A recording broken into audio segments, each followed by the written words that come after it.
Yo, what's going on? It's your boy Mookie Tolliver, and you are now tuned in to This Is Our Radio. Bow.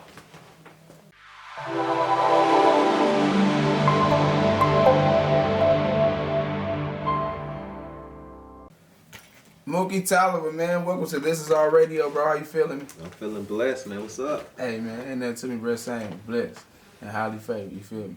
So, what you been up to, man? Let everybody know where you from. I'm from Madison, Illinois. Born and raised, man. So, I mean, during this quarantine, I just been doing a lot of research, on my music periods, because I feel like that's how you elevate. You focus on people that's like on a higher level than you, but just like not major, and you try to measure out what they're doing and what you're not doing. Write it down, and you find a way to implement that within your music style. Yes, sir. You know what I'm saying? Well, bro, a lot of people know, and for those that may not know, you are one of the R&B singers out of the city. East St. Louis, and your part is Madison. You feel me? So we got 8-9 blocks, but I add Madison and all that inside of what we got going on. So it's just like you one of the R&B singers. Tell me what made you choose R&B out of everything? What was that made you critique and go to R&B? What inspired you to be an R&B singer? Man, to be honest, the women. Like for real, like real stuff. Like I can probably say 6th or 7th grade. I forgot one of my homies. Like we was at lunch, and like one of our I think it was like the superintendent. He had a microphone at lunch, telling people, "Hey, quiet down, y'all too loud." And one day they was like, "Hey man, get up there and just go sing." I'm like, "Man, nah, man." So they went up there and told him anyway. So he like, Mookie, somebody here want to sing? I was like, oh, snap, they put me on Front Street. So I'm like, cool. No cap, I was a B2K fan, IMX fan. I was that whole little TUG. They had the little style going on back then, you know what I'm saying? So I went up there, I sung some IMX. I actually sung... That's early like 2000 something, like early 2000 yeah. Yeah. I don't even know who that is. IMX. Yeah. IMX, Marcus Houston. Yeah, but they was immature, then they went to IMX. I know that is. That's what's up, bro. Yeah. I thought you was talking about Mindless Behavior. Stuff like that. It was kind of like, during that time, it was kind of like the higher class heard me. They was like, the chicks, in the 7th was like, oh, okay, you know how to sing. Oh, he gonna be my little boyfriend. So I'm like, okay, I get an upperclassman, you know what I'm saying? So yeah, it kind of just went from there, you know what I'm saying? Like I was in it for the ladies at that time, man. You feel me? Straight up. Yeah. So when did you know it was your calling though, bro? Like this what you wanted to do. Of course it was for the ladies, you wanted to do it. But like when you knew it was your calling, like this singing, what I'm gonna do? I knew it was my calling when I was actually 16, and I actually had like record, like I actually had record labels like actually sending me like deals. Yeah. Like I had an agent.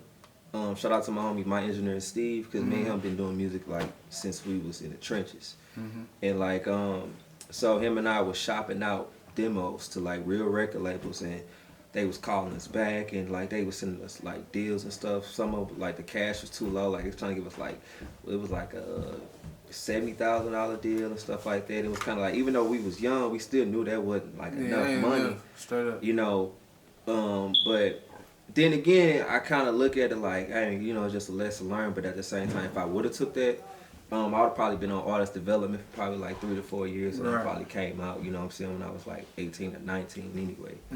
But yeah, that's when reality struck. I actually had a show at the, I don't know if y'all remember the Village Theater. Yep. They used to have a little showcase every 2 weeks. Shout out to Miss Fisher for that. Straight up. And yeah, before I had a show, it was TVT.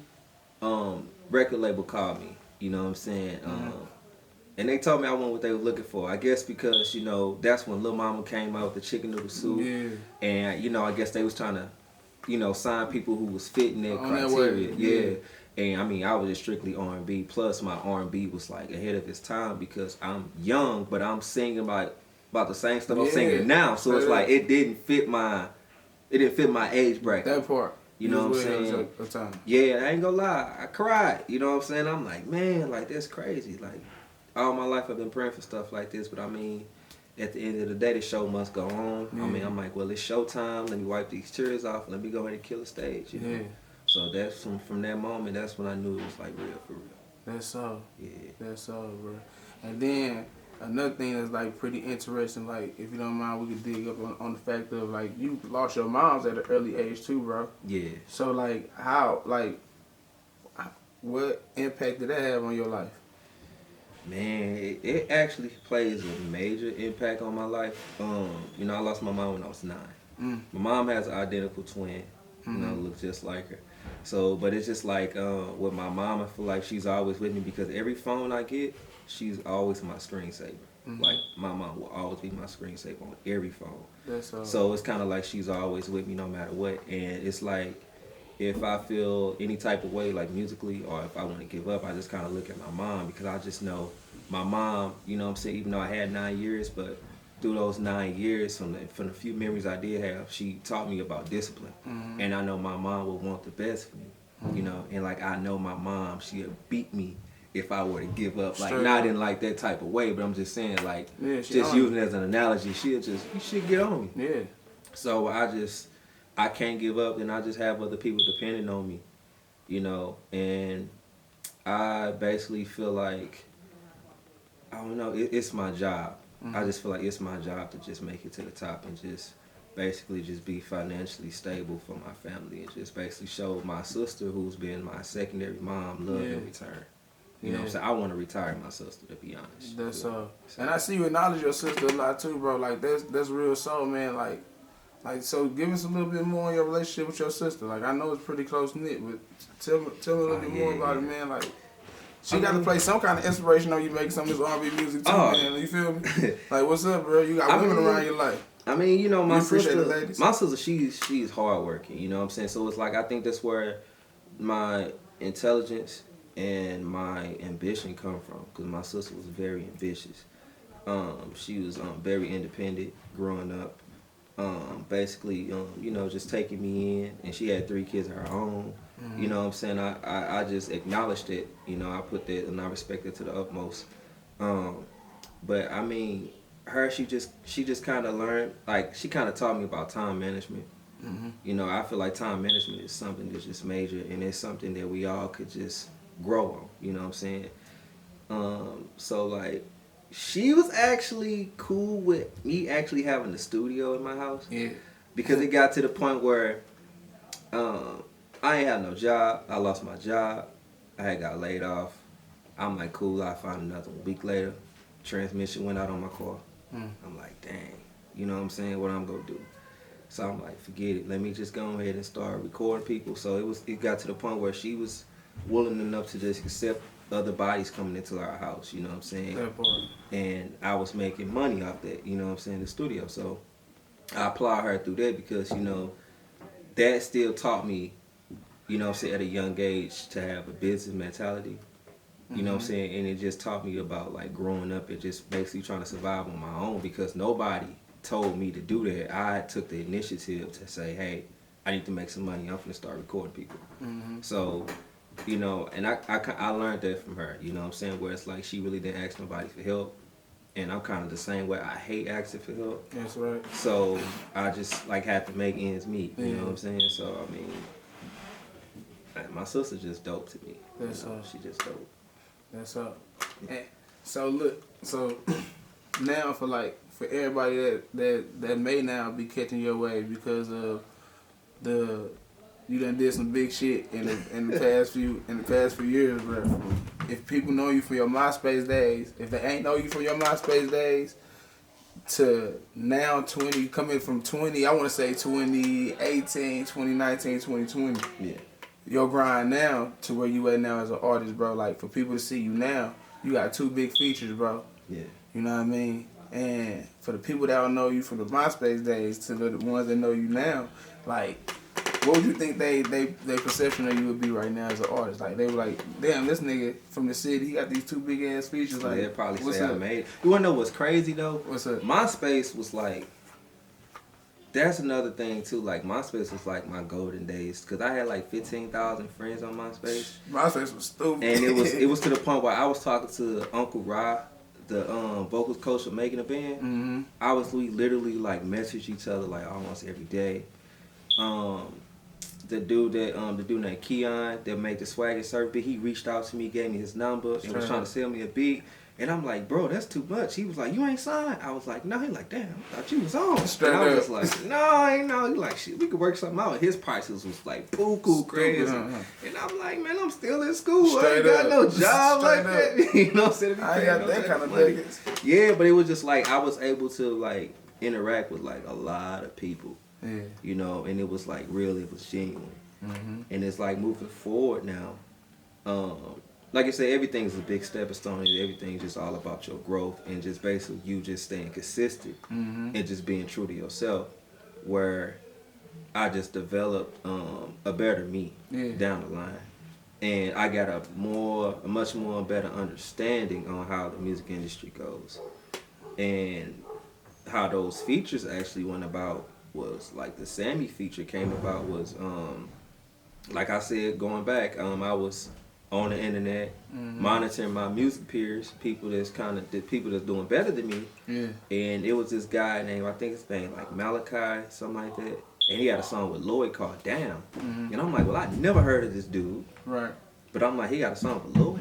I'm like, hell, if you can do a song with Lloyd, I can do a song with Lloyd. I can do a song with Sam. You know, let me hit Sammy up. Yeah, you know what I'm saying? So it was like, I hit them up.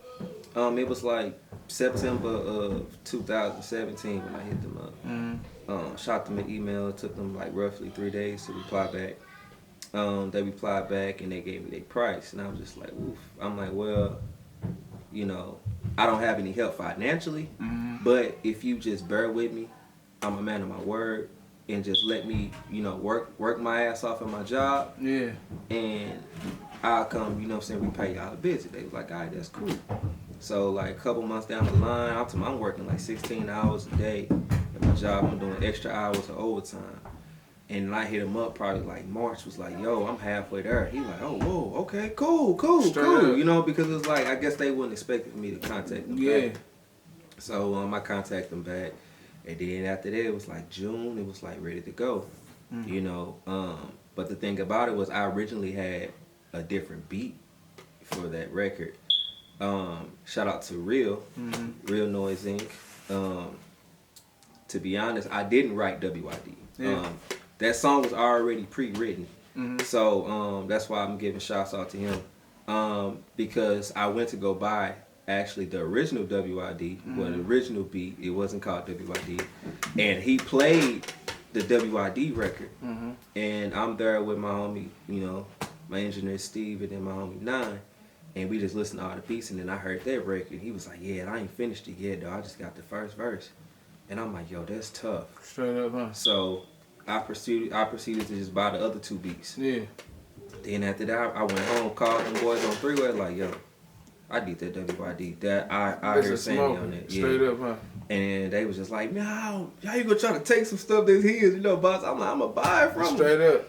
And it took a lot of convincing, but, you know, I appreciate him for actually, you know, selling me the record. You know, and you know, once Sammy heard it, you know, he did way more than what I expected him to do. And they sent it back, and it was crazy because I still remember that time they sent it back. I was actually on my way to St. Louis, and I just got an email, and like I'm like, okay, book it, Sammy. Boom, I'm like, okay, cool. I played it, no cap. When I heard his voice on there, I literally shed tears because it was just like, damn, I worked my ass off. Straight up.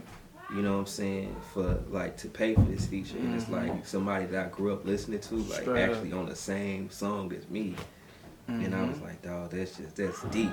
Yeah. You know, then he came down here, like that following year at the pageant, I was able to open up for him. You know, we chilled in the after party, you know what I'm saying, good vibes on that end. And then I'm like, okay, now, you know, people starting to like, okay, he got some stuff with Sammy. But a lot of people were skeptical about it. They're like, Sammy ain't doing that. I'm like, Sammy's still doing some stuff. Straight up. So now people starting to get back hip to Sammy. So now we fast forward where I'm like, I still got to keep the ball rolling because now it's like from here, everything I got to do is I got to turn up. Yeah, you got to keep going up. So I'm like, man, I want to do a song with a female. And I'm just like, man, you know, I'm like, I love this girl voice. I'm like, Dondria. People like, why would you do something with her? Who is that? I don't remember her. And I'm like, you're the one for me. I'm like, yo. Dondria was hard, and she's still doing music. Yeah. You know what I'm saying? And that goes back to me just still staying up to date and doing my research on my music peers. Mm-hmm. And so, like, I shot them the email, you know. That, shout out to my boy who is Timothy. Mm-hmm. He made the beat for me. I wrote the whole song, to be honest. Yeah.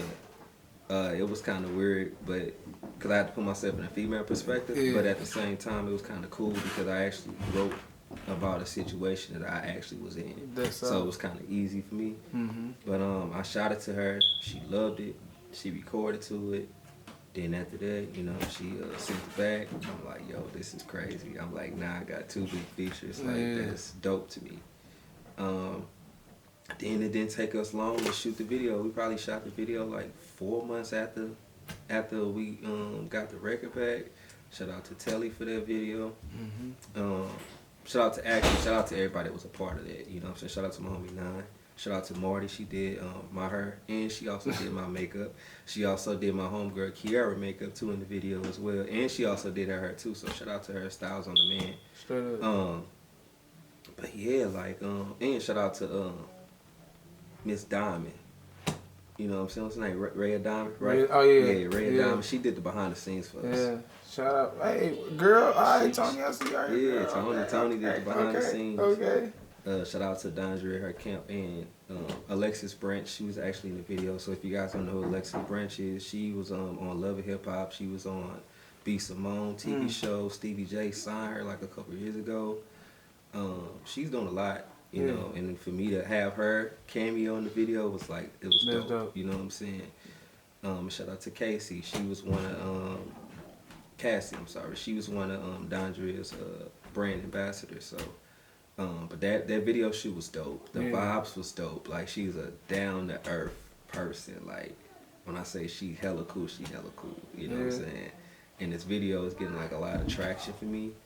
And I'm blessed, you know what I'm saying, that I just feel like it was just the perfect timing for it. Yeah. You know what I'm saying? So, man, it's just up from here, man. Yeah. Really up from here. So with that being said, bro, like you said, you got those 2 features, and then like that with Dondria. And like where you see yourself now? We know up. So are you trying to go for another? You going for another guest? Or you trying to go for another big one? I know you got the show coming up that we got postponed before. What was it? It was May. Yeah. So May 30th, right? So the concert was supposed to be May 30th. That pops. Yeah. So it got postponed back to what, July? July 25th. Yeah. That pops. So like within between that time, like that was low key, bro. Like with the dropping of that video and then her getting ready to come down here, bro. Like. That's some big momentum you make. That's some good moves. That's a good look. You feel me? Especially for you to be you independent. Yes. See, like that's a big move. Like how was that feeling with that progress going into like, okay, this ball rolling, and then you got how many views that video got right now? Like, we just peaked over. Like 10K. Yeah, 10K. Yeah. Like so, yeah. How that with the Ronnie Wrong stopping everything? How I feel right now? Like so, it's like okay, if give you more time to sit back and readjust. You think you was ready for it for the 30th? You think the show was gonna be ready wholeheartedly for the 30th? To be honest, I kind of like the delay because I was still in the process of getting my album done too. Mm-hmm. So it kind of gave me extra time to get my album done because I wrote a list of goals out. That's kind of why I had everything going in order. Where I was actually hitting all my goals that I actually set. And you know, when this stuff happened, I was just like, geez, you know, and then plus my birthday's next month, so I wanted to be in the same month. Last year I was at Pops in May, so I kind of just wanted to do Pops like once a year. Mm-hmm. But since it got postponed or pushed back, I actually think it's just perfect timing for everybody. You know, it's more time to breathe, more time to just like with this time that we actually got out, it's more time to just self-think, you know, meditate. You learn more about yourself. You just grow as an individual and as an artist. So, yeah, and then also just lock yourself in and just write. You know what I'm saying? Just work on critiquing your craft. So I just feel like this is like the perfect time. You know, I mean, not just, you know, like vocal lessons, you know, or your performance and stuff like that. Because that's something I was working on. I'm currently working on my vocal lessons. I never had vocal lessons a day in my life. I know I need them. You know what I'm saying? I'm working on my stage presence. So it's like, it's a lot of stuff that it's a blessing to just actually start happening. It actually happening, You can see the blessing inside of the crisis. Yeah. That's dope. You feel me? Because a lot of people really, minds is like really freaking scrambled with everything that's going on. But as an artist, you staying focused and making sure you still on task and making sure everything's staying together for when it's time to come. It's going to be better than what we had planned for. So before we wrap it up, bro, I got to know, light skin or dark skin? Dark skin. What about the dark skin ladies is it, man? Huh? Light skin and dark skin, you said dark skin. What is it about dark skin? Man, I don't know, man. It's just something about dark skin. Like dark skin seem more natural, more beautiful to me. You know what I'm saying? And it just seemed like they hold it down more. From my past experience dealing with light skins, it's kind of like they want to be put on a pedestal and they kind of want you to just cater to them, you know. And I highly dislike that type of stuff. 'Cause I just feel like a person just being humble is just like where it's at. Yeah. But I mean, that's just the sum that I actually branched off to. But yeah, I mean, I really don't have a preference. But at the same time, majority of the women that I actually fall for are dark skinned. Put it that way. That part. Okay, with you being an R&B singer, got a woman or anything going on? You in a little situation, like. I'm like in a situation. Okay, you like in a situation. Okay, cool. Cause I'm about to say, what's your idea of your woman? Like you on a rise. What's your idea of a woman being with Mookie Tolliver, the R&B singer, the man of the man on top of Forbes magazine one of these years? My idea of a woman is basically just continue to just support me, like I support her, and actually motivate me. I want like my ideal woman is somebody who make me want to fucking step my game up. You know what I'm saying? Like when I say something, like when I say that, I mean like she got her shit going on. Where I'm just like, God damn, I need to fucking, you know what I'm saying? Where it's like, it's not a competition, but it's just motivation. So that's kind of like my ideal woman. It's just somebody just go keep me 10 toes. You know what I'm saying? And make sure that I never fold. That's you know what I'm saying? That's so. You need a strong woman. You need a strong woman in your corner. Cause I'm telling you, bro, without one, a partner that you can build with and grow with, it's hard out here for a pimp. You know what I'm saying? Yeah, though, man. Hey, bro, I appreciate you sitting out here with This Is Our Radio, man. Me, appreciate JD, your boy JD. My main man G, man. You know, always got me in the cut, keeping our shots right.